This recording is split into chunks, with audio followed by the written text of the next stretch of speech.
Evangelho de João, capítulo 8, verso 28 a 36. Diz assim a palavra do Senhor.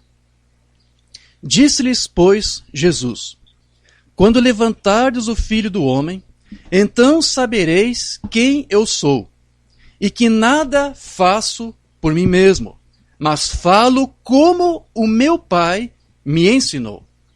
E aquele que me enviou está comigo. O Pai não me tem deixado só, porque eu faço sempre o que lhe agrada. Dizendo ele estas coisas, muitos creram nele. Jesus dizia, pois, aos judeus que criam nele: Se vós permanecerdes na minha palavra, verdadeiramente sereis meus discípulos, e conhecereis a verdade, e a verdade vos libertará. Responderam-lhe: Somos descendência de Abraão, e nunca servimos a ninguém.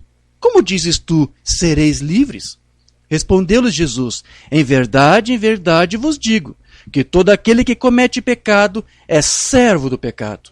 Ora, o servo não fica para sempre em casa, o filho fica para sempre. Se, pois, o filho vos libertar, verdadeiramente sereis livres. Amém. Vamos falar com o Pai. Amado Pai Celestial, Deus amoroso, como é prazeroso, Senhor, ouvir a Tua Palavra, meditar na Tua Palavra e ter este momento especial onde nos reunimos para ouvir de Ti e meditarmos acerca daquilo que Tu tem nos instruído através das Tuas Sagradas Escrituras. Agradecemos, Senhor, por essa oportunidade e pedimos desejar, Senhor, para que Tu ilumine os olhos do nosso coração, para que Tu abras o nosso entendimento, para que Tu venhas falar conosco com essa mensagem que nós acabamos de ler, Senhor, dessa Escritura. Fale conosco, Senhor, fale com Teus filhos, dê direção, nós damos liberdade ao Teu Santo Espírito para que Tu se mova em nosso meio, para que Tu venhas falar conosco e para que Tu venhas operar em nossas vidas as mudanças que Tu quer que nós passemos, Senhor. Pedimos esta bênção para nossas vidas e que Tu venhas também tratar com nossas famílias, com os nossos lares, aonde quer que formos, Senhor, que nós possamos ouvir essa palavra, ser instruído por ela e possamos testificar dela e falar dessa palavra, Senhor. Nós pedimos isto, tome conta de cada família, de cada vida que está nos escutando agora e que eles venham ser instruídos agora pelo Teu Santo Espírito, Senhor. É o que nós te pedimos, no nome do Teu Filho amado, Jesus Cristo. Amém. Graças a Deus. Então, meus queridos, como eu disse, o meu tema aqui de hoje é sobre pequenos messias. E esse texto do livro de João, ele é extremamente curioso. E, na verdade, ele nos ajuda a ter uma pequena ilustração de vários temas que nós já tratamos em outras ocasiões e que nós vamos aqui rapidamente repassar alguns deles aqui. E, nessa escritura aqui de João 8, é dito para nós que após Jesus ter feito certas declarações, muitos dentre os judeus passaram a crer nele. Eu vou ler de novo aqui o versículo 30. Dizendo ele estas coisas, muitos creram nele. Então, talvez quando Jesus disse algumas coisas ali, né, como de que o Pai estava com ele, de que ele estava falando aquilo que o Pai lhe ensinou e que ele não fazia nada a não ser que o Pai lhe mostrava para fazer, alguns ouviram isso e disseram: ó, que maravilha, que palavra, ó, esse é um profeta de Deus, realmente, ele fala com autoridade, nós amamos seus sinais, mas essa mensagem que ele está nos entregando é poderosa. Enfim, alguma coisa eles fizeram ali uma declaração pública e a Escritura simplesmente resume tudo isso dizendo que eles creram no que ele falou, né? Então, provavelmente ali alguns falaram abertamente que Jesus era um profeta, que ele estava com a palavra, que eles estavam recebendo, e que eles estavam crendo, e que aquilo que eles estavam vindo é realmente algo que estava de acordo com as Escrituras. Enfim, eles estavam ali aceitando e crendo naquilo que Jesus ali estava lhes dizendo.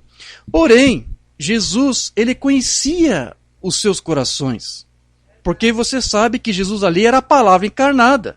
E a palavra é como a espada de dois gumes que penetra a divisão da alma e do espírito, ela discerne os corações, né? Então, embora eles dissessem ali que estavam crendo nele, Jesus lhes permitirá saber que desde o princípio sabia que eles não estavam crendo de fato, mas estavam apenas enganando a si mesmos. A fé que eles estavam tendo era aquele tipo de fé que o Umbanda chamava de fé intelectual, que nós já estudamos aqui várias vezes, que é quando alguém possui apenas uma concepção mental da palavra. Esse tipo de fé não permite ninguém manter-se na sua posição ou confissão de fé por muito tempo, pois tal tipo de fé não promove nenhuma regeneração ou mudança de vida. Somente uma fé revelada, que vem por meio do batismo com o Espírito Santo, é que de fato faz com que alguém seja transformado, né? Porque somente os que experimentam o novo nascimento é que conseguem manter a sua confissão de fé. E foi exatamente isso que Jesus lhes disse. Depois no versículo 31 diz aqui: Jesus dizia, pois, aos judeus que criam nele. Mas entenda que a fé deles era uma fé intelectual. Você vai ver que é o que vai ser demonstrado aqui. Aqui Jesus diz: se vós permanecerdes na minha palavra, verdadeiramente sereis meus discípulos. E conhecereis a verdade, e a verdade vos libertará. Ok, veja, Jesus aqui disse: se vós permanecerdes na minha palavra. A palavra permanecer que Jesus usou aqui, ela vem do grego meno, que quer dizer permanecer, mas também quer dizer continuar a ser, não perecer, durar, também significa aturar ou permanecer o mesmo, não tornar-se outro ou diferente. É isso que a palavra meno lá no grego quer dizer. Então, em outras palavras, Jesus ali estava dizendo: se vocês suportarem e aturarem o meu ensino e continuarem sendo os mesmos sem mudar de opinião, ou seja, mantendo o ritmo, então de fato vocês creem em mim e estão em condições de agir e falar como eu. Porque isso mostra que vocês conheceram de fato aquela verdade que liberta. Porém, como Jesus aqui disse que eles precisavam conhecer essa verdade, então ele estava lhes dizendo que, embora crescem nele, eles estavam ali em uma condição de escravos, e escravos do pecado. Porém, eles contestaram isso, dizendo que não eram escravos porque eles eram filhos de Abraão. E então Jesus lhe disse, lá no versículo 37, vamos ler aqui: bem sei que sois descendência de Abraão. Ou seja, eu não nego que vocês são descendência ou filhos de Abraão. Vamos lá, essa palavra descendência aqui que Jesus está usando, ela vem lá do grego esperma, que quer dizer produto do sêmen, ou semente, ou ainda filhos, descendência, prole, família, tribo, posteridade, enfim.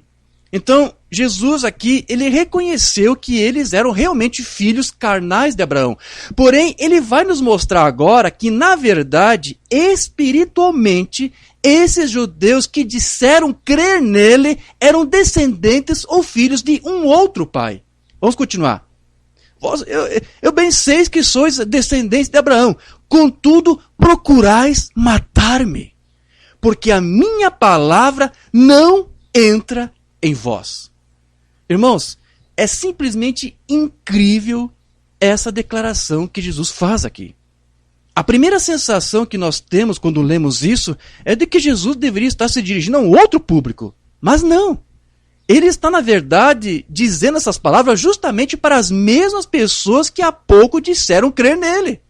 Veja então que Jesus, ele não se iludiu nem um pouco com a confissão de fé que eles fizeram, porque ele sabia perfeitamente que esses crentes eram de uma outra natureza. Então, com isso nós podemos entender, meus queridos, que a mesma pessoa que diz para você que crê, pode também, ao mesmo tempo, até matar, se possível. Porque, como eu disse, a fé intelectual, ela não muda uma vida. Você pode adquirir muitas informações, muito conhecimento, você pode aprender muita coisa, mas, ao mesmo tempo, você pode continuar sendo a mesma pessoa, porque a fé intelectual não provoca mudanças, não regenera nada. Então, nós vemos que a fé daqueles judeus era apenas uma fé intelectual. E foi por essa razão que Jesus disse que a sua palavra não entrava neles.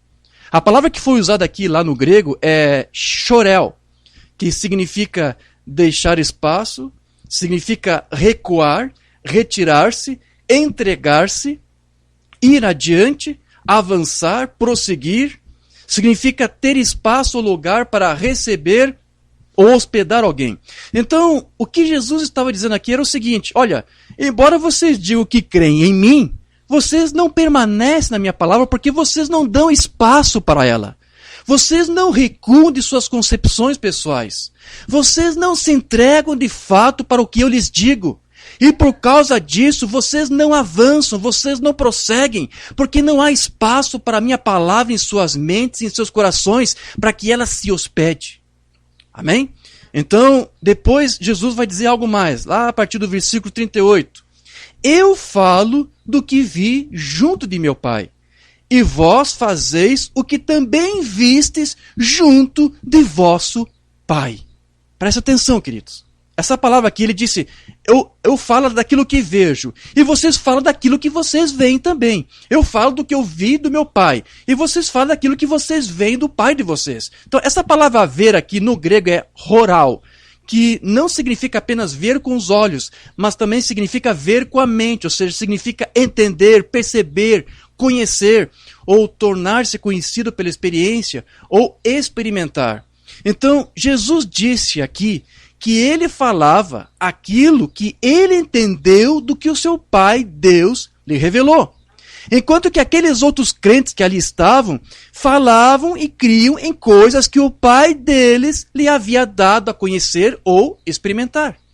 Então, Jesus está dizendo que assim como o seu Pai lhe dava algo, que não era outra coisa a não ser a inspiração e a revelação da palavra, o Pai daqueles crentes também lhes dava algum tipo de inspiração em suas mentes. Continuando a leitura. Responderam e disseram-lhe, nosso pai é Abraão. Jesus disse-lhes, se fosseis filhos de Abraão, faríeis as obras de Abraão. Mas agora procurais matar-me, a mim, homem que vos tem dito a verdade, que de Deus tem ouvido. Abraão não fez isto. Então vamos lá. Tudo que Jesus falava e ensinava era algo que ele havia escutado e aprendido de Deus. Porque a doutrina de Jesus não era sua, mas era do seu Pai. Mas perceba que antes Jesus ele disse aqui, bem sei que vocês são filhos de Abraão.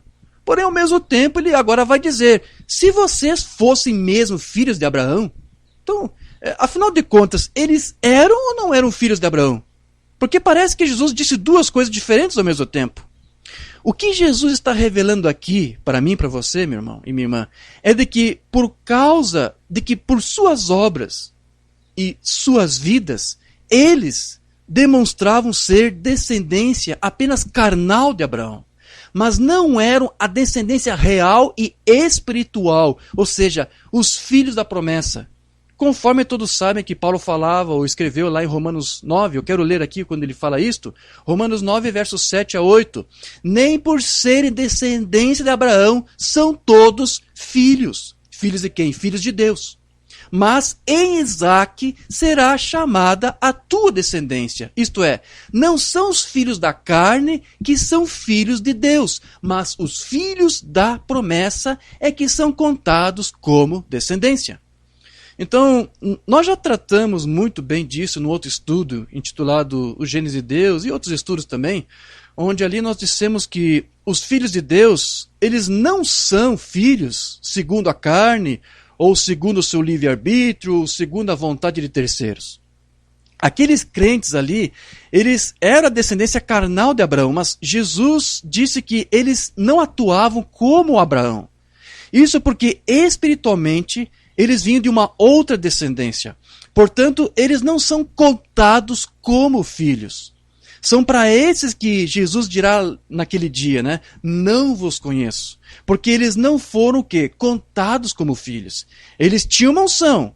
Eles recebiam uma inspiração. Porém, aquilo que eles viam e recebiam era aquilo que lhes era dado por seu Pai, mas não por Deus. Os que são de Deus têm lugar em suas mentes para a sua palavra. Porque eles aprendem daquilo que eles viram junto ao seu Pai, que lhes dá a unção e a revelação daquilo que ouviram. Ok, continuando a leitura aqui, lá no versículo 41, diz aqui, vós fazeis as obras de vosso Pai. Veja que mais uma vez aqui Jesus está se referindo a um outro pai que não Abraão. E as suas vidas davam testemunho de quem realmente eles eram filhos. Então, o que alguém produz mostra de fato qual é a sua prole, ou qual é a sua semente? É isso que Jesus aqui está dizendo. Depois diz, disseram-lhe, pois, nós não somos nascidos de prostituição. Ok, alguns estudiosos dizem que isso aqui, essa afirmação que eles fizeram, seria possivelmente uma alusão indireta a Jesus como possível filho bastardo, porque talvez alguns já conheciam a história de que sua mãe Maria ficou grávida de Jesus, mas não por seu marido José. E isso nunca ficou muito bem esclarecido para alguns. Então eles estavam ali dizendo, quem é você para dizer que não somos filhos de Abraão? Nós não somos filhos de prostituta, de prostituição, de adultério? É isso que eles estão dizendo. Alguns dizem que não tem nada a ver, mas alguns dizem que isso é uma correlação que estão fazendo da própria pessoa de Jesus. Ok. Depois aqui diz, temos um pai que é Deus. Disse-lhes, pois, Jesus, se Deus fosse o vosso pai, certamente me amaríeis, pois que eu saí e vim de Deus. Não vim de mim mesmo, mas Ele me enviou. Eu não gerei a si mesmo, eu não sou filho de si mesmo, eu não sou pai de si mesmo. Tenho um pai que é meu Deus, e Ele me enviou. Por que não entendeis a minha linguagem? É uma pergunta que Jesus está fazendo. Por não poderdes ouvir a minha palavra. Ok. Então, aqui Jesus está citando dois problemas. Vamos ver isto. O primeiro problema que Jesus apontou aqui foi de que eles não conseguiam entender a palavra de Deus que Jesus lhes dizia. Ok. Essa palavra linguagem, porque ele disse aqui, vocês não entendem a minha linguagem. Essa palavra linguagem, ela vem lá do grego lália, que quer dizer discurso, mas também quer dizer dialeto, pronúncia, ou um modo de falar que revela o país de origem da pessoa que fala. Ou até mesmo dentro do mesmo país, há pessoas que têm um sotaque diferente, têm uma maneira diferente de se expressar. Né? Então, veja isso aqui. Jesus, ele não era judeu, no sentido de não ser da Judéia. Jesus não era da Judéia, Jesus era galileu, ele era da Galileia. Né?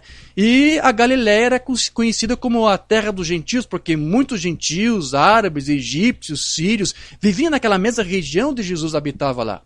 E Jesus passou toda a sua infância na cidade de Nazaré, que fica numa colina, e para mim isso é uma figura como um ninho de águia, né? Deus coloca o seu filho lá nas alturas, né? Porque a cidade de Nazaré é uma cidade elevada, mas ficava na Galileia.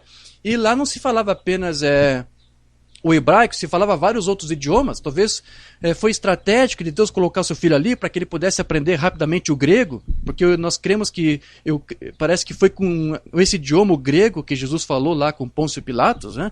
Então, Jesus vivia na Galileia, ele era galileu. Então ele tinha um sotaque. Os judeus da Judéia viam que ele era galileu. Eu creio que as pessoas que eram da Galileia tinham uma forma de se expressar e alguns percebiam isso. Né? Então Jesus ele não era da Judéia, ele era da Galileia. Então o dialeto e a pronúncia que ele tinha devia ser um pouco diferente dos demais judeus. Aliás, todos os discípulos de Jesus eram galileus assim como ele, exceto um. E adivinha quem foi? Judas. Porque Judas ele era de uma cidade chamada Cariote, que ficava lá no sul da Judéia. E daí o seu nome, Judas Iscariotes, por causa do nome dessa cidade. Então, todos os discípulos, todos os apóstolos de Jesus falavam e tinham o mesmo sotaque de Jesus, com exceção de Judas, que não era galileu, ele era da Judéia. Portanto, tampouco Judas também deveria conseguir entender essa linguagem e o sotaque de Jesus. E da mesma maneira, meus queridos, da mesma forma, para que nós sejamos seus discípulos, nós temos que ter o mesmo sotaque, digamos assim, de Jesus.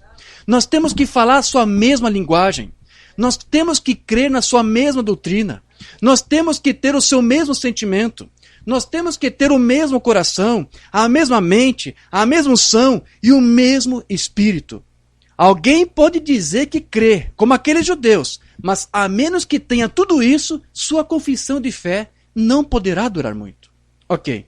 O outro problema aqui que Jesus mencionou para nós é que eles não conseguiam ouvi-lo, não é isso? Jesus disse até em outras ocasiões, as minhas ovelhas ouvem a minha voz e me seguem. E lá em Apocalipse 3, se referindo aos crentes dessa era, foi dito lá, eis que estou à porta e bato, se alguém ouvir a minha voz e abrir a porta, eu entrarei em sua casa, cearei com ele e ele comigo. Então, esses crentes ali, eles não conseguiam ouvir a palavra, ou seja, no sentido de receber e de entender. As Escrituras dizem que há um povo nesta terra, meus irmãos, que não consegue dar ouvidos à palavra porque já vieram ao mundo surdos e desviados desde a sua concepção. Eu quero ler essa escritura porque eu já usei muitas vezes, até outros estudos que eu ministrei ou que eu publiquei, lá no Salmo 58, verso 3, diz assim: desviam-se os ímpios desde a sua concepção, ou seja, eles nascem e já estão desviados, já estão perdidos ao nascer. Nascem e já se desencaminham. Foi o que eu disse. Proferindo mentiras. Por quê? Porque eles são filhos do pai da mentira. Tem peçonha semelhante à peçonha da serpente. Por que será? Porque são filhos da serpente. São como a víbora surda que tapa os seus ouvidos. Por isso que não consegue ouvir a palavra. Então, quando alguém ouve, mas insiste em não aceitar o que ouviu, eles estão atuando como essas víboras surdas. Então, porque não há nada neles para que a palavra se hospede, como Jesus disse, então isso os impossibilita de quê? De compreendê-la. Ainda que eles a ouvem e digam que a compreenderam ou que creram nela. Jesus disse que era por essa razão que ele falava até por meio de parábolas, a fim de até dificultar, até mesmo para esses que se diziam crentes, de entender o que ele estava dizendo. Eu quero ler onde ele falou isso, lá em Mateus capítulo 13, nos versículos de 13 a 15. Jesus diz aqui: por isso eles falam por parábolas, porque eles vendo, não veem, e ouvindo, não ouvem, nem compreendem. E nele se cumpre a profecia de Isaías que diz: ouvindo ouvireis, mas não compreendereis. E vendo, vereis, mas não percebereis. Porque o coração deste povo está endurecido, e ouviram de mau grado com seus ouvidos, e fecharam os seus olhos, para que não vejam com os olhos, e não ouçam com os ouvidos, e compreendam com o coração, e se convertam, e eu os cure. Ok. Mas veja que, até mesmo com o povo de Israel, o Senhor fez algo assim parecido. Pois todos os que morreram lá no deserto, durante aquele êxodo que eles estavam passando por 40 anos, todas aquelas pessoas lá pereceram. Porque o Senhor, em um ato soberano, não lhes permitiu que compreendesse a sua palavra, até o dia que toda aquela geração se passou. Eu quero ler para você onde diz isso. Isso está lá em Deuteronômio 29, versos 2 a 4. Se for possível, anote isto. Ainda que depois eu vou tornar o texto disponível. Preste atenção nessa leitura. Aqui diz aqui, o profeta Moisés falando a Israel: tendes visto tudo quanto o Senhor fez perante vossos olhos. Vocês viram os sinais, vocês viram maravilhas, vocês viram como Deus nos libertou lá do cativeiro egípcio. Na terra do Egito, a Faraó e a todos os seus servos e a toda a sua terra. As grandes provas que os teus olhos têm visto, aqueles sinais e grandes maravilhas. Porém, agora, olha isso aqui. Porém, não vos tem dado o Senhor um coração para entender, nem olhos para ver, nem ouvidos para ouvir, até o dia de hoje. Então, meus queridos, essa escritura aqui, o que ele está nos dizendo? Que, na verdade, para que alguém compreenda a palavra, só que Deus lhe dê a capacidade, a compreensão de entender. E aqueles que não conseguem entender é porque Deus mesmo vela os seus olhos para que não entendam. Então veja que é Deus mesmo quem faz alguém entender e aceitar a sua palavra. Isso não tem nada a ver com o livre-arbítrio de alguém ou com o seu esforço pessoal de desejar ouvir e aprender. Somente para aquela nova geração ali que surgiu e que herdou a terra prometida é que o Senhor lhes deu um coração para entender. Ou seja, lhes deu a revelação da sua palavra. E a menos que o Senhor conceda isto, ninguém entenderá. E ninguém deve discutir com Deus, porque Ele é soberano em seus propósitos. É Ele quem elegeu, é Ele quem predestinou. Veja, portanto, que ninguém pode ser salvo, a menos que Deus mesmo conceda um coração para entender, e dê a eles olhos para ver, e ouvidos para ouvir. E isso não depende de quem quer ou de quem corre, mas de Deus em usar da sua misericórdia. Amém. E você sabe que o apóstolo Paulo também nos disse que é o próprio Deus que às vezes envia a operação do erro para que alguns deem crédito à mentira. Só quero ler rapidamente a passagem onde Paulo fala isso. 2 Tessalonicenses 2, 11 a 12. E por isso Deus lhe Deus lhes enviará a operação do erro, para que creiam na mentira, para que sejam julgados todos os que não creram na verdade. Antes tiveram prazer na iniquidade. Alguns têm prazer na mentira, meus irmãos. Você crê nisso? Alguns têm prazer na injustiça, na iniquidade. Ok. Então, depois de Jesus ter dito que aqueles crentes judeus não conseguiam perseverar na sua palavra, porque sequer conseguiam entender o seu idioma, ele vai lhes dizer mais abertamente de quem eles eram filhos. Finalmente ele vai dizer de quem é esse pai deles, né? Porque ele dizia, olha, eu sei que vocês são descendentes da prole de Abraão, mas na verdade o pai de vocês é outro. E ele ficou falando outras coisas, mas agora ele vai falar abertamente. João 8,44. Vós tendes por pai ao diabo. Uau! Veja que eles estavam crendo em Jesus, mas mesmo assim eles eram filhos do diabo. Jesus, veja que Jesus ele nem fez questão de ocultar isso deles. Jesus sabia disso, ele tinha discernimento. E ele não fez questão de saber se eles iam se magoar com isso. Porque, sabe, alguns até têm o hábito de pensar, estão crendo em mim, estão me ouvindo em mim, então eu vou fazer de tudo para agradá-los. Jesus não procurava agradar ninguém. E se ele sabia que alguns tinham o espírito errado, ele dava mais motivos para que eles se perdessem, se eles errassem, se eles falhassem. Porque, veja, eu quero que você entenda isso aqui. Seria muito bom que os nossos ministros também entendessem isso que eu vou dizer agora. Jesus, ele não perde tempo com a semente da serpente. Ele não perde tempo com os filhos do diabo. Você não vai ver lá na ceia Jesus dizer, Judas, meu querido irmão, meu discípulo, por favor, pense bem no que você vai fazer. Jesus sabia que Judas iria traí-lo. Ele já sabia, já tinha visto tudo. Deus lhe deu uma visão. E você não vai ver Jesus tentando dissuadi-lo das suas decisões. Né? Olha, Judas querido, pense bem no que você vai fazer. Você viu eu fazer tantas coisas. Você viu multiplicar pães e peixes, ressuscitar Lázaro, limpar leprosos. Eu fiz tantas coisas, tantos milagres. Você vê Jesus fazendo isso? Não. O que foi que Jesus disse para Judas? Ele disse, Judas, aquilo que você tem que fazer, faça logo de uma vez. Tenha pressa, faça, apressa-te. Você consegue entender isso? Ele não perde tempo com essa semente. Por que Jesus pediu para que Judas se apressasse em traí-lo? Porque Jesus também tinha pressa. Pressa de quê, irmão Jorge? Pressa de nos salvar. Pressa de dar o seu sangue por mim e por você. Então ele disse ali, Judas, apressa-te a fazer a tua obra, porque eu também tenho pressa de fazer a minha obra pelos meus irmãos. Então veja, ele não perdeu tempo com Judas. Deus não perde tempo com a semente da serpente. Então ele não perdeu tempo, aquilo não ficou medindo palavras. Ele falou abertamente, vocês são filhos do diabo. E depois ele diz, e quereis satisfazer os desejos do vosso pai. Ele foi homicida desde o princípio e não se firmou na verdade, porque não há verdade nele.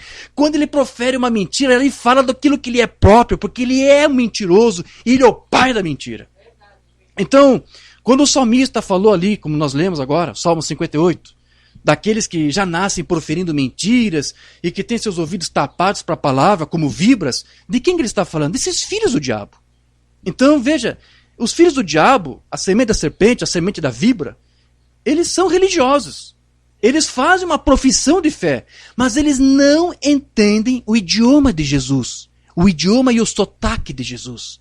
E não há espaço para a palavra entrar em suas vidas. Eles só falam daquilo que viram junto ao seu pai, ou seja, eles possuem uma inspiração, eles possuem uma revelação, eles possuem uma unção, mas isso só serve para quê? Para perverter a palavra de Deus, como a serpente fez lá com a Eva no jardim. Agora, de quem que Jesus está se referindo aqui quando ele menciona um homicida? De quem que ele está falando? De Satanás, da serpente ou de Caim? Nós sabemos pelas escrituras, queridos, que Caim, ele foi o primeiro homicida sobre a terra, quando matou seu meu irmão Abel. Mas como as escrituras dizem que Caim era do maligno, então na verdade Satanás foi quem o inspirou a matar. Porque veja, depois ele diz que ele profere mentira e fala do que ele é pobre porque é mentiroso e pai da mentira. Ele não está falando de Caim como alguém que foi mentiroso no passado, ele fala de alguém que é mentiroso e continua mentindo. Então veja que ao mesmo tempo que nós sabemos que Caim é homicida, ele está falando aqui de Satanás como homicida, porque foi Satanás que ungiu o seu filho Caim para matar seu irmão Abel. Então, na verdade, foi Satanás que inspirou ali Caim para matar. Agora, Jesus revela que aqueles crentes queriam ali fazer exatamente a mesma coisa. Porque era isso que estava lá em seus genes desde o princípio. Também devemos lembrar que foi Satanás que usou a serpente para enganar Eva, trazendo morte para toda a raça humana por meio da transgressão. Caim levava consigo tantas características espirituais de Satanás, quanto as características físicas daquela miscigenação ocorrida lá no passado entre a serpente e o ser humano. Porém, Satanás, ele não pôde criar. O que ele fez foi somente perverter a criação por meio de uma hibridação. Portanto, embora Jesus dissesse que o diabo era o pai daqueles falsos crentes, ele só poderia ser como? Espiritualmente. Ainda que ele possa inspirar e ungir os seus filhos para fazer as suas obras, uma vez que eles levam consigo as mesmas inclinações do primeiro homicida que pisou na terra. Agora, eu quero ler para você algo que o irmão Brana falou sobre isso, lá no Livro das Eras, a partir da página 83, Livro das 7 Eras.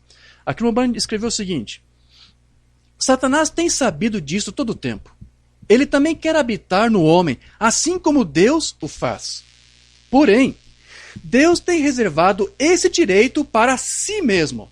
Satanás não pode fazer isso. Somente Deus apareceu em carne humana. Satanás não pôde e não pode fazer isso. Ou seja, Satanás não pode habitar em um ser humano da mesma maneira como Deus. E o Umbanda aqui vai explicar para você por quê. Ele não tem poderes criativos. A única maneira de Satanás executar o que ele queria fazer foi entrar na serpente no Éden, assim como ele entrou através de espíritos malignos nos porcos em Gadara. Deus não entra em animais, mas Satanás pode fazer e o fará para atingir os seus fins. Ele não podia ter um filho diretamente através de Eva, como Deus fez com Maria. Portanto, o que ele fez? Ele entrou na serpente e então enganou Eva.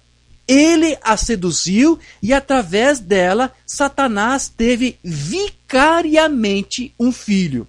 Veja, vicariamente, ou seja, por representação, por substituição. Portanto, todos os filhos da serpente são também do diabo. E sendo assim, eles levam as características de ambos. E é o que o irmão Banda vai explicar agora. Caim foi portador das plenas características espirituais de Satanás. E das características animalescas, ou seja, sensuais e carnais da serpente. Não admira que o Espírito Santo dissesse que Caim era do maligno, pois ele era. Ok. Então, veja que o irmão Bana disse que Satanás, ele não pode habitar em um ser humano da mesma maneira como Deus pode. Pelo simples fato de que Satanás não pode criar. Satanás só pode inspirar e ungir uma carne, mas não habitar nela.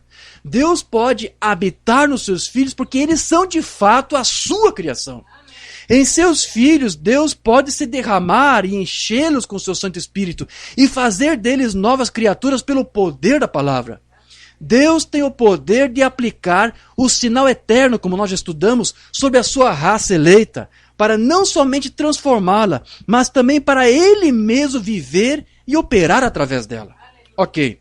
Porém, observe que Jesus mencionou a semente da serpente, dizendo que eles se identificavam com seu pai espiritual.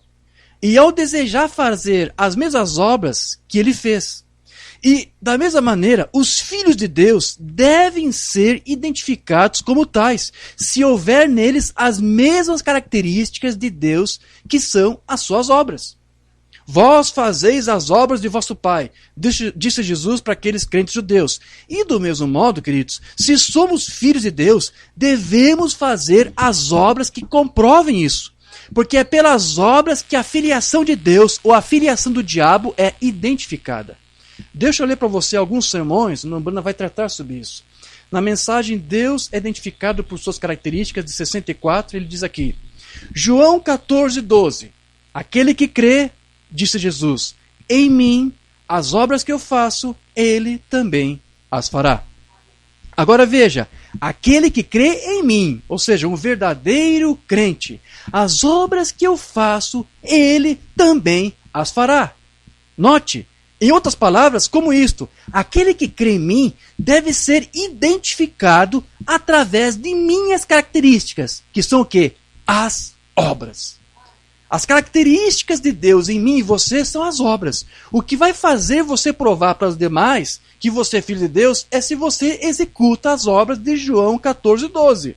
Então veja que se alguém é filho de Deus, ele deve ser o quê? Um portador das características espirituais de Deus, fazendo as mesmas obras de Deus. Assim como os filhos do diabo são também portadores das suas características ao fazer as obras de seu pai. Porém, veja que o irmão Branham está chamando a atenção de que cada filho de Deus vai demonstrar ser um filho se ele estiver cumprindo as escrituras de João 14:12. Se alguém que diz ser filho não estiver fazendo isso, no mínimo, como disse o irmão Branham, estará com amnésia espiritual. Porque são as obras de Cristo que caracteriza a filiação divina. Deixa eu ler uma mensagem onde ele explica isso. Mensagem Amnésia Espiritual, 64. A partir do parágrafo 108. Você não pode esquecer disso e ser um cristão. Você deve estar identificado com isso. Você deve estar identificado com São João, capítulo 14, versículo 12. Aquele que crê comigo, as obras que eu faço, ele também as fará. Não se esqueça disso. Se você se esquecer, então você tem amnésia espiritual. Você esqueceu quem você é. Você esqueceu o que o seu testemunho significa. Ok. Deixa eu ler só mais uma mensagem aqui. Discernindo o corpo do Senhor. Ele vai tratar do mesmo assunto, no parágrafo 81. Jesus disse: as obras que eu faço, vós também as fareis. Eis que eu estou convosco para sempre, até o fim do mundo. E se o nosso espírito recua disso, nós não temos o Espírito Santo. Se você não faz as obras de Cristo, então você não é filho de Deus. É isso que ele está dizendo. Pois o Espírito Santo vai dizer amém a cada palavra que ele escreveu. Você não pode dizer, não, João 14:12 foi só para William Branham, ele tinha dons, ele tinha poderes, ele era um ungido, profeta e mensageiro, né? Então você está recuando a palavra, porque a palavra diz que é para mim, é para você, é para todos. Agora, o conhecimento intelectual irá recuar disso, mas o Espírito Santo vai dizer amém à sua própria palavra. Então veja, queridos, para o irmão Branham não pode haver um passo em falso quanto a isso. Se alguém diz ser crente na palavra, mas as suas obras não estão identificadas com ela, então alguma coisa tem que estar errado. Se alguém diz ser de Cristo, terá que fazer as obras de Cristo. Eu quero ler mais uma mensagem onde ele trata sobre isso. Mensagem A Marca da Besta, parágrafo 38, de pregação do ano de 61. Aqui uma banda vai dizer: quando Deus envia algo e você falha em andar nisso, então você está fora. Isto é tudo. Ou você faz, ou você não faz. Era assim. Todos que não entraram na arca se afogaram. E isso era tudo o que havia quanto a isso. Não importa quem eles fossem. Esta é a mesma coisa. Todos que não estão em Cristo hoje perecerão sem Cristo. É verdade.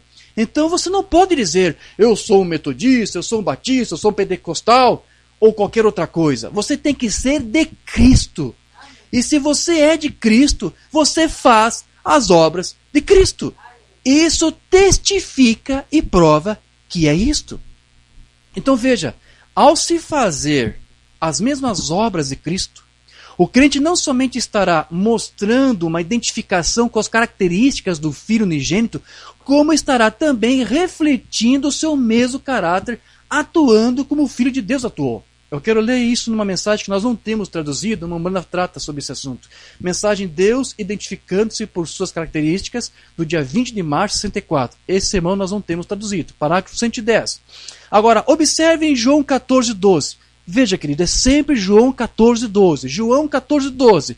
Irmão Brian, desde 2007, quando ele virou a esquina, que é assim que ele fala, quando ele parou de tratar do assunto da deidade, porque isso já foi satisfatoriamente explicado, ele começou a tratar sobre este assunto da adoção.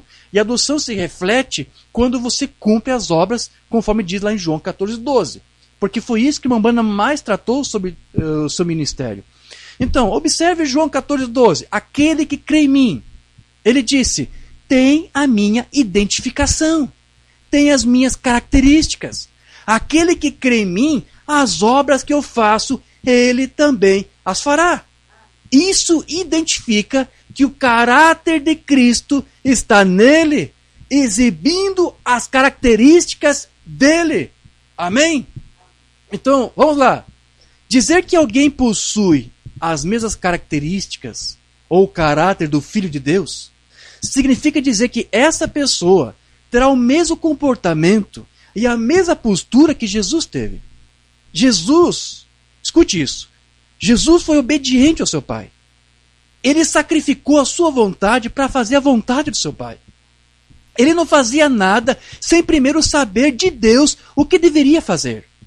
Ele não pregava nenhuma outra doutrina a não ser a que o seu Pai lhe ensinou. Ele não atraía ninguém para si mesmo, a não ser para o seu próprio Pai, para a sua palavra. Esse era o tipo de caráter que o Filho de Deus possuía. E é esse mesmo caráter que a semente de Deus deve de ter. Assim como, agora, cada semente, como o Brando nos explicou, cada semente ela reproduz segundo a sua espécie. Para eu viver como um gato, eu tenho que nascer como um gato. Para eu agir, atuar e latir como um cachorro, primeiro eu vou ter que nascer como um cachorro. E assim como é necessário nascer como um ser humano para agir e viver como um ser humano, da mesma maneira, quando alguém é filho de Deus, ele deverá agir e atuar como tal, pois as características de Deus devem estar presentes nele. Eu quero ler uma mensagem onde uma banda vai falar sobre isso. Mensagem Retorno e Jubileu de 62, parágrafo 39. Todos esses parágrafos aqui que eu estou passando para você é segundo a numeração das literaturas das gravações da Voz de Deus. Eu vou lá no site da Voz de Deus e procuro a numeração que está lá. Então, se você vê alguma tradução que já foi traduzida por algum outro ministério, você vai ver que a numeração geralmente às vezes não vai bater, porque eles não seguem a numeração da Voz de Deus. Eu sigo essa numeração. Então, esse é o parágrafo 39, conforme está lá na divisão feita pela Voz de Deus. Então, aqui diz: antes que eu pudesse agir como um humano, antes que eu pudesse caminhar como um humano, antes que eu pudesse falar como um humano, eu tive que ser nascido um humano. Como poderia um nó de uma árvore saber como eu atuo? Como ele poderia dizer, eu não atuo assim? A única maneira que ele poderia dizer seria se tivesse nascido como eu. E desta maneira, a organização está morta. Afastou as pessoas para longe, porque foram atrás de um credo. Mas, para ser um filho de Deus, você tem que ser nascido do Espírito de Deus. Então, você se torna como Cristo e faz as obras de Cristo. Então, veja, queridos, se formos nascidos do Espírito de Deus, então Ele, Deus, deverá agir através de nós. Ele deverá falar através de nós. E Ele deverá também andar através de nós. Pois é somente quando Deus habita na carne de seus filhos é que eles podem se tornar como Cristo e fazer as obras de Cristo, como a Bana disse. Quando é Ele mesmo, na verdade, Jesus, fazendo todas essas obras ou todas essas coisas através de nós. Cada filho de Deus é como uma epístola que foi escrita por Deus, a fim de ser lida por todos os homens, onde seus pensamentos podem ser lidos e conhecidos por meio das obras realizadas e pelas vidas que os seus filhos vivem. Pois assim como Deus se refletia através da carne de seu Filho, hoje Ele, Deus, pode se refletir na carne humana de sua igreja. Eu quero ler isto que uma mana falou em uma mensagem que nós não temos traduzida, chamada Queríamos Ver a Jesus, do dia 26 de fevereiro de 57. Parágrafo 21. Aqui uma mana vai dizer: mas agora, enquanto ele está aqui, operando com a sua igreja na forma do Espírito, então, se o seu Espírito está conosco, ele agirá exatamente como ele agiu quando ele esteve aqui na terra. E isso fará você agir da mesma maneira. Porque não é mais o teu espírito, é o espírito dele em você. O espírito de Cristo em você. As coisas que aquele que crê em mim, São João 14:12, veja, a irmã Bana repetindo essa escritura, as obras que eu faço, vós também as fareis. Vê? nós faremos as mesmas obras, pensaremos os mesmos pensamentos, viveremos o mesmo tipo de vida. Se o Espírito de Deus está em você, isso faz você viver como Cristo. Como Cristo. Então você se torna uma epístola escrita, lida por todos os homens, Cristo em vós, refletindo sua luz por você, como Deus estava em Cristo, reconciliando o mundo consigo mesmo e refletindo Deus pelo seu próprio corpo. Então, assim como Deus se refletiu através do corpo de carne do seu filho, o que o Umbanda aqui está dizendo, nós vamos aprofundar um pouco mais nisso, embora já tratamos disso em outros estudos, é que agora, nesses dias, Deus agora quer se refletir no corpo de carne da sua igreja, da noiva. Amém? Quero só ler isso mais em uma outra mensagem. Adoção número 4, parágrafo 34, 22 de maio de 60. A igreja tem que ser tão perfeitamente como Cristo, até que Cristo e a igreja possam se unir. O mesmo Espírito. E se o Espírito de Cristo estiver em vós, ele faz você viver a vida de Cristo. Agir a vida de Cristo. Fazer as obras de Cristo. Aquele que crê em mim, as obras que eu faço, ele também as fará. Jesus disse assim. Ok, irmãos. Então, vamos lá. Aqueles crentes lá, que disseram que criam em Jesus, eles não conseguiam entender que Cristo ali era a palavra viva de Deus encarnada. Eles não conseguiram entender que ali o que eles tinham diante dos seus olhos era a manifestação de Deus, Emanuel, que é Deus em carne, Deus conosco, em forma humana.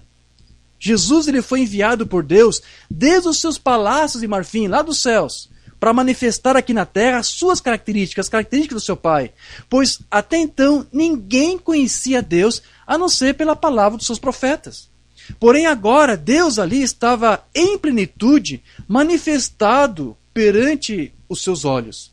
E Cristo manifestou Deus com tanta perfeita clareza que os apóstolos entenderam que eles haviam tocado e conhecido Deus na pessoa do seu Filho Jesus Cristo.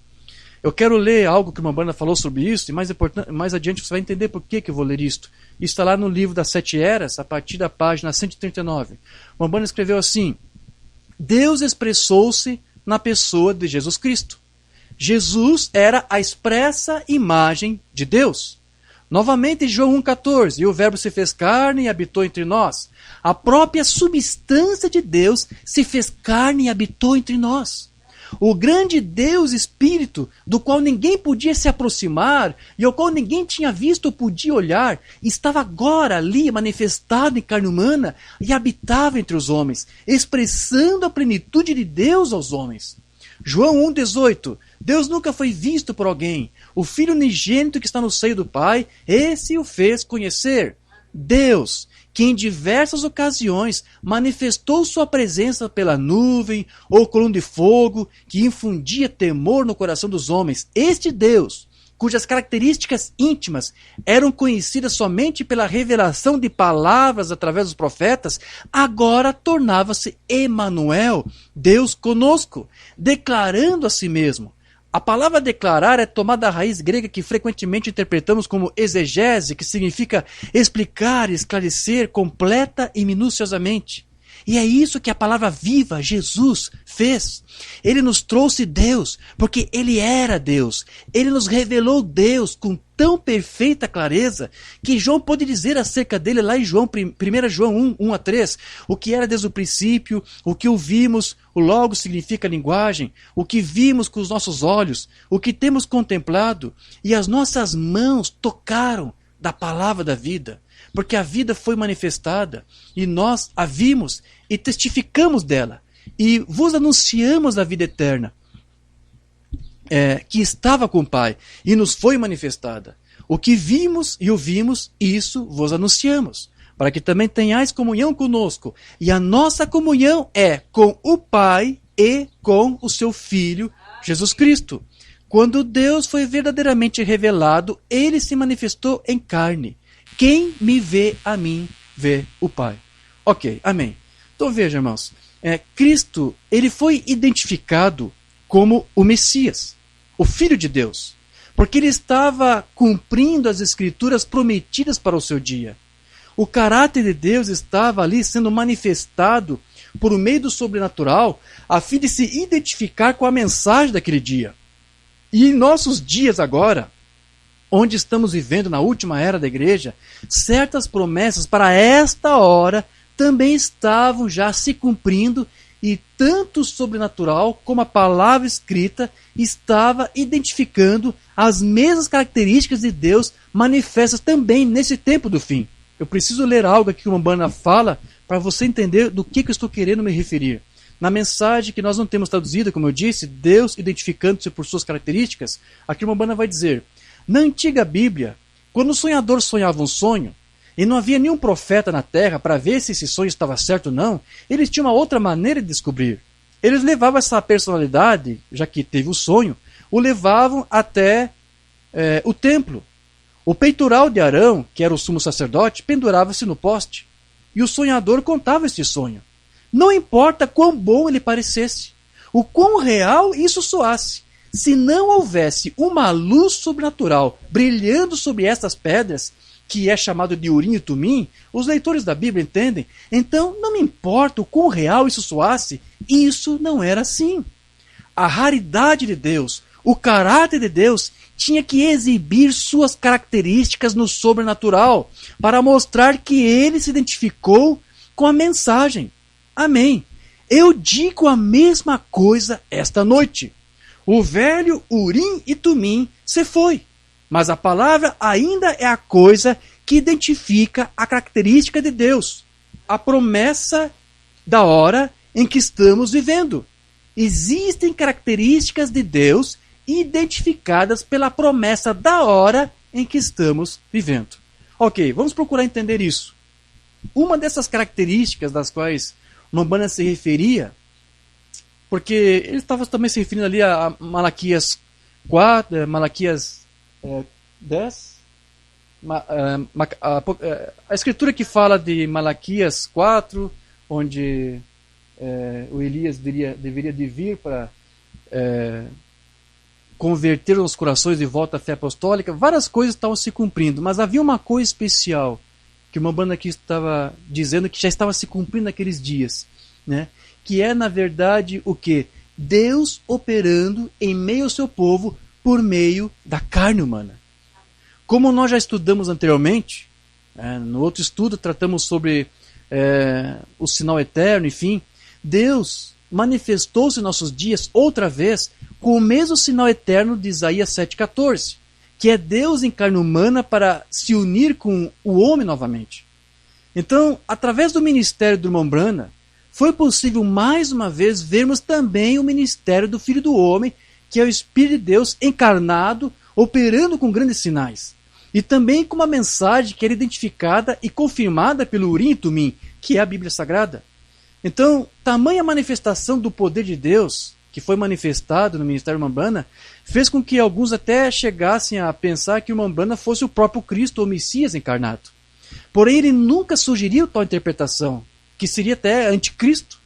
Porém, o Umbanda, ele admitiu, na verdade, que ele estava ali manifestando o Messias, mas em uma pequena medida, como um pequeno Messias para este dia, a fim de provar que Cristo ainda está vivo e habita no meio da sua igreja.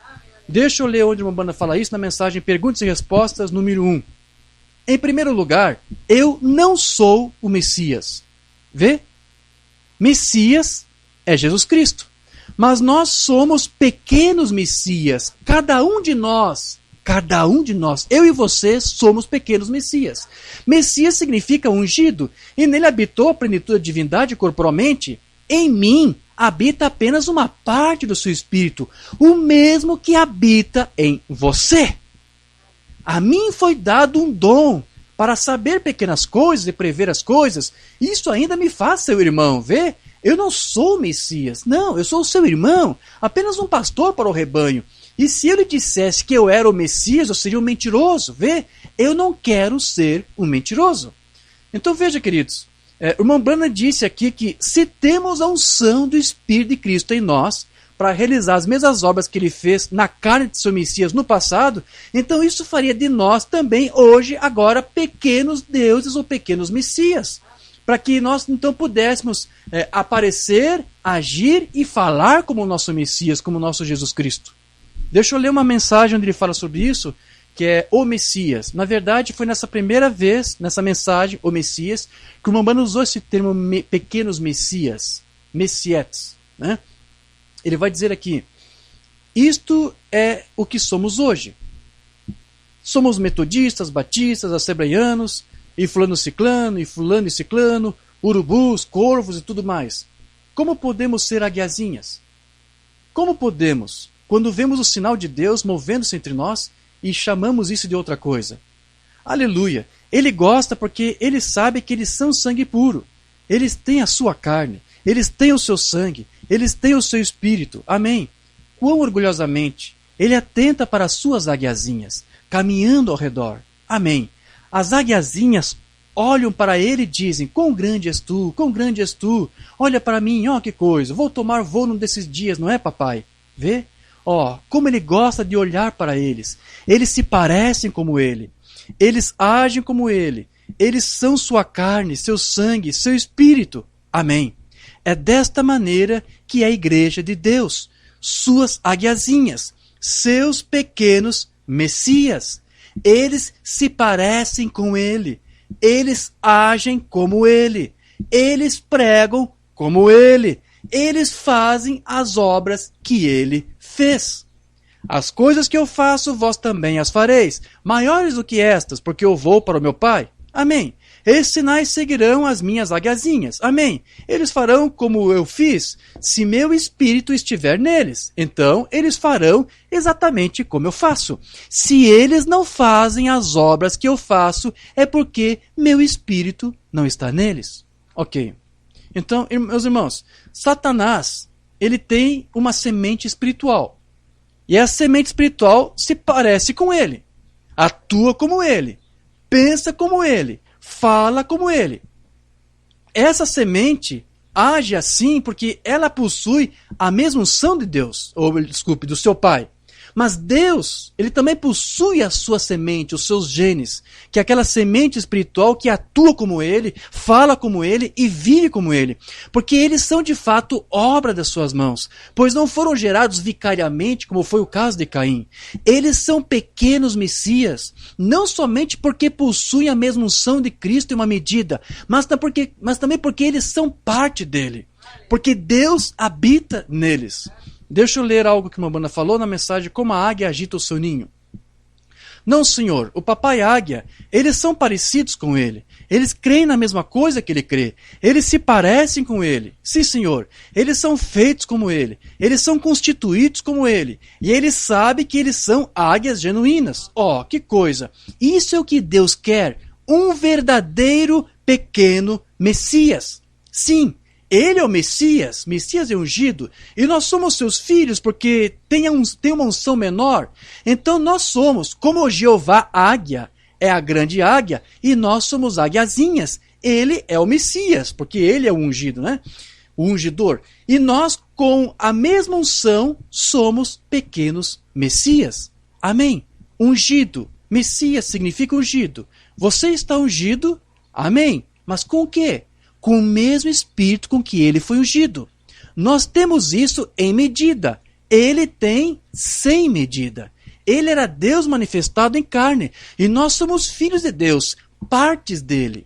Sim, Senhor, as mesmas obras que eu faço, vós também as fareis. Ok. Então, a outra razão do porquê os filhos de Deus se tornam hoje pequenos Messias é porque nestes últimos dias, como eu tenho dito, Deus faria algo que, como disse também o irmão Brana, Satanás jamais poderá fazer. O que é? Habitar em seres humanos.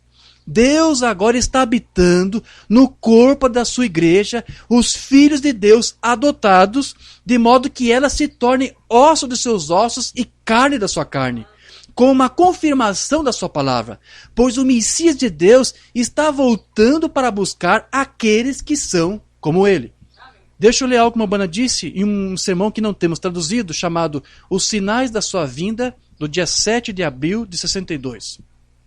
Conceda, Pai, que vejamos a palavra confirmada como nos foi nos dias de Sodoma, como foi com nosso Senhor. Se isso é o Messias vindo, e somos pequenos Messias nascidos de novo, como filhos de Deus adotados, ele terá que vir à sua igreja para ser carne da sua carne e osso dos seus ossos. Amém. Então veja que o Umbanda ele nos diz que é pelo fato de sermos filhos de Deus adotados, que passamos pelo processo da adoção, ou posicionados no corpo de Cristo, que faz de nós então o quê? Pequenos Messias. Portanto, se somos os pequenos Messias de Deus, nada deveria nos preocupar ou nos incomodar, pois temos em nós o selo da redenção que nos foi imputado mediante o seu Espírito Santo que foi derramado sobre nós. Não na mesma porção ou medida, mas na mesma qualidade. Era assim como a Umbanda falava. E que é o suficiente para que nós possamos nos tornar como ele.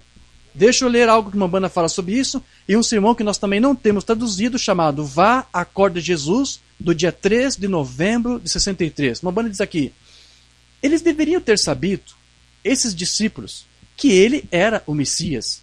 E aqueles que se diziam crentes, né, os judeus, eles nem faziam ideia que ele era o Filho de Deus. Eles não sabiam que Deus tinha um filho. Né? E a palavra Messias significa ungido. Vê?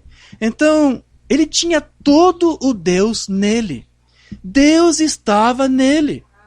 Ele disse, Jesus, o Filho, disse, eu não faço nada por mim mesmo, mas o que eu vejo o Pai fazer.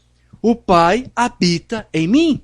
Vê? Agora, se ele era o Messias, por isso, com essa unção, o fez totalmente Messias. E nós, com o mesmo Espírito que estava sobre ele, não em porção, mas na mesma qualidade. Nós temos a mesma qualidade, a mesma classe de unção que Jesus Cristo tinha. Não na mesma porção, não na mesma medida, mas a mesma qualidade. Com uma parte sobre nós, nos faria como pequenos Messias. Seríamos pequenos filhos de Deus, filhos adotados de Deus. E o seu Espírito Santo nos selou em seu corpo, e nós somos seus filhos. Nada deveria nos incomodar, nada deveria nos preocupar. Somos seus. Se não for, bem, então somos falsos acusadores? Nós temos testemunhado de algo que não é assim?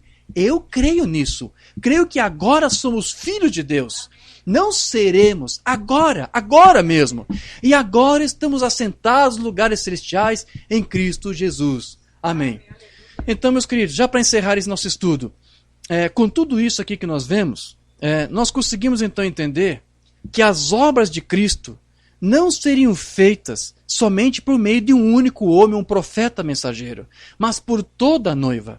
Pois cada membro do corpo de Cristo é um pequeno Messias.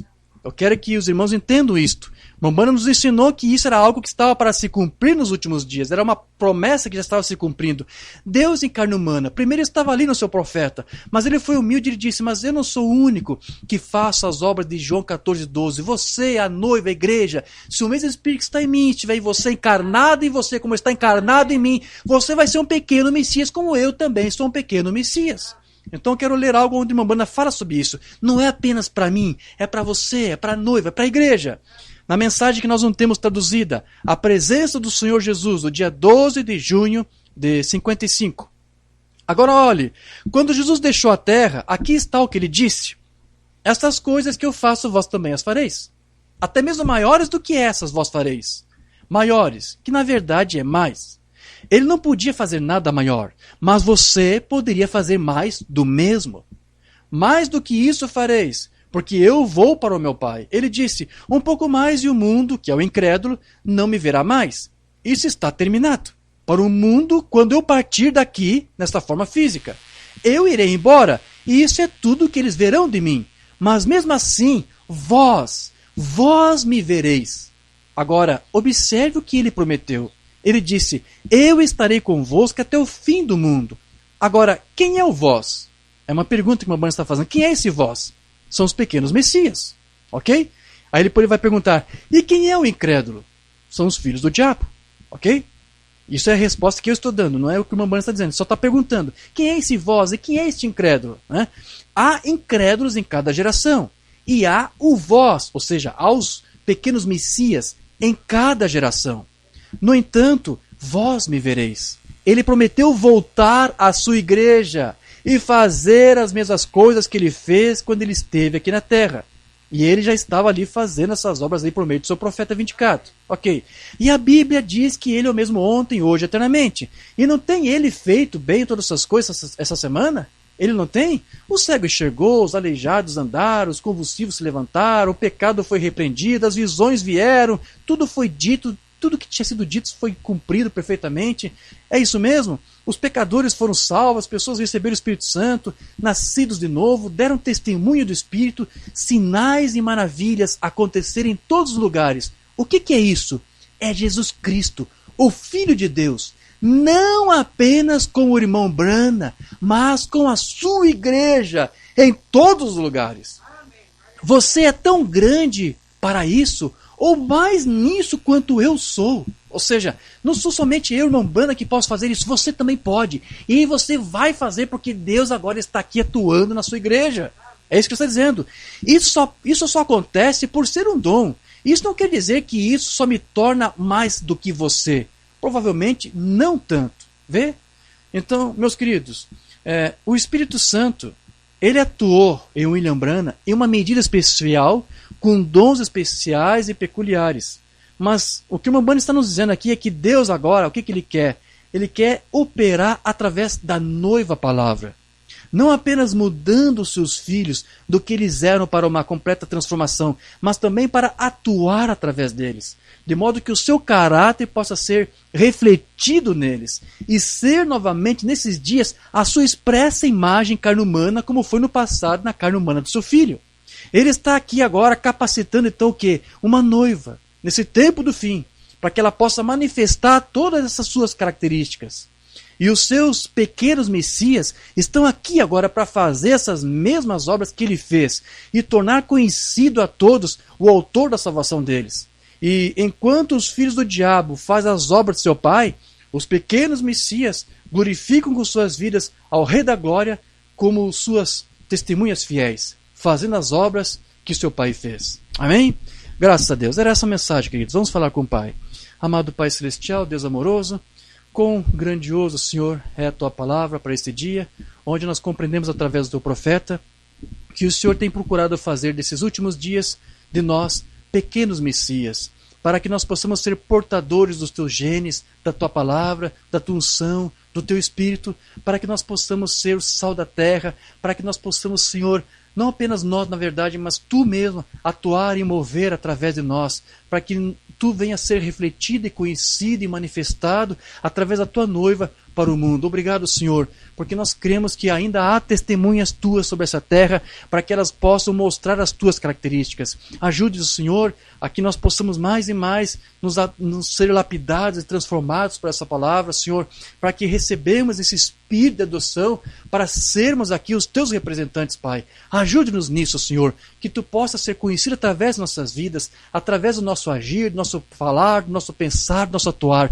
Ajuda a Tua noiva, Senhor, e se há alguma semente tentando se opor a essa Tua obra, Senhor, se os Teus filhos aqui, Senhor, estão sendo impedidos, se estão passando por lutas, por tribulações causadas por essa semente adversária, como aquela que estava ali, Senhor, que dizia crer em Ti, mas na verdade eles não receberam a Tua palavra porque não havia lugar neles. Se esta mesma obra está sendo feita agora, Senhor, venha encaminhar os Teus anjos para socorrê-los, para ministrar a Sua bênção, a Sua vitória, a salvação sobre cada um, Senhor. Eu agora apresento cada lar que está nos acompanhando, cada vida, Senhor.